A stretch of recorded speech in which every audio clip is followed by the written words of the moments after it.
Hey guys, welcome to the very first lecture of this course. Before starting the lecture, I'd like to thank you for enrolling in this course and I'll make sure it is worth it. So let us quickly jump onto the lecture now and let's learn what is Prometheus and what are the basic things that we should know at the first place about it. Okay, so Prometheus is an open source monitoring system. Why open source?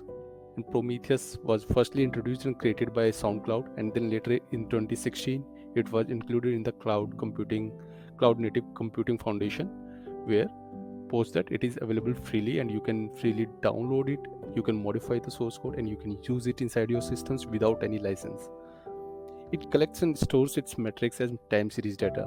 Now guys, few of you might not be aware what is time series data, how it is different from the other. So guys, time series data is nothing but just a fancy word, and the thing that makes it different from other data is that it involves an additional column where each and every record is measured with the timestamp of that event. Okay, now if generally I'm saying, okay, I run this much steps every day. Okay, so if I'm taking a reading of that every day, so every reading is having the timestamp of the day when it was taken place. Okay, so that makes this data as time series because it involves a timestamp in it. Now it has its own query language, that is PromQL. Now obviously a Prometheus system stores the time series data and you want some mean to communicate with the data, to read that data, right? So PromQL is the query which makes you capable of that. You can use it very easily, and it's really good to explore the multi-dimensionality of this data.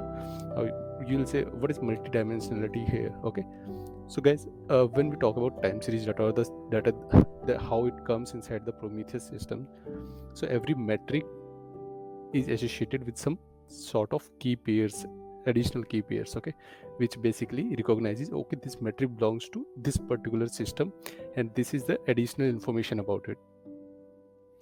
Let's say you want to monitor CPU metric for a particular instance. Okay, now the time series that will come for this metric is, one will be the metric name, its value. Second label or second key value pair will be for instance ID and its value.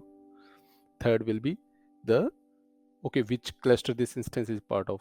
Fourth will be something like, okay, this is the additional information, this is the tag associated with this instance. So this entire data or this entire key value pairs makes it time series data, and this makes it multi-dimensional, okay, where we have multiple dimensions associated with it.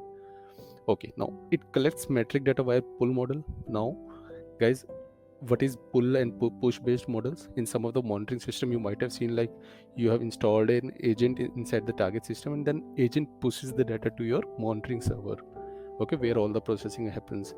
But in case of Prometheus, what happens, you install the exporters or client libraries at the target system, and that exporter or client library exposes the internal metric of that system over an HTTP API over that server itself, and then from that HTTP endpoint your Prometheus server scraps the data, that is pulls the data. That makes it, okay, it is pull based. It supports service discovery as well as static configuration. Now what is service discovery and why it is needed, guys? So if you talk about the today's distributed systems where the services are, in the microservices, they are spread differently and different clusters, and also the environment is so dynamic in the nature, your services are coming up and down so frequently you don't even know, like you need a way to monitor them, right?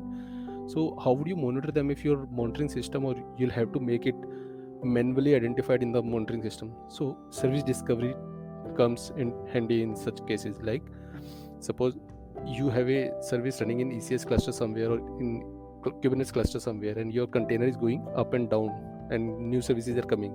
So your monitoring system or the Prometheus should have the capability to recognize or to identify the new sources or new target systems to monitor, right? So that's where service discovery comes handy, and we implement that. In the upcoming lectures throughout the course, we will see how we can implement service discovery for different target systems, and you will see how useful it is. Okay, now what is static configuration?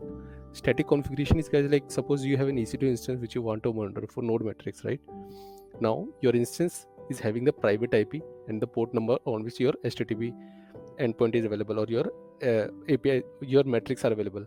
So guys, in that case I can make a static configuration in my Prometheus where I would say, okay, this is the IP and this is the port number from where you will scrape the matrix. So my Prometheus will follow the same and will get the data. So that is where static configuration comes handy.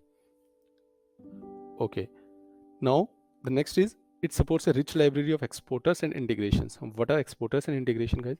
So these are the pre-built code that you can get from official GitHub organization of Prometheus or the ad hoc or individual developers that are working. Okay, so these are pre-built code you can use inside your Prometheus system, and it enables to make your monitoring more flexible, more distributed, because it adds the capability inside your Prometheus system. Okay, how you'll get the data from different technology, different stacks. So that's where exporter and integrations comes handy. It is more of like an agent that you install in the traditional system. So exporter is more like of that. It provides easy integration with visualization tools like Grafana. It is true, you can very easily integrate it with Grafana, and you can get very interactive dashboards and the other capabilities that comes with Grafana for your Prometheus data, or for your time series data. It supports long-term storage via different storage systems. So guys, Prometheus by default uses the local storage to store the time series data. Now if you want to persist the data for longer duration and you want it to be really highly available, then what you can do, you can use the remote storage systems which you can integrate with your Prometheus. In the upcoming lectures we will see what options we have and how can we do it.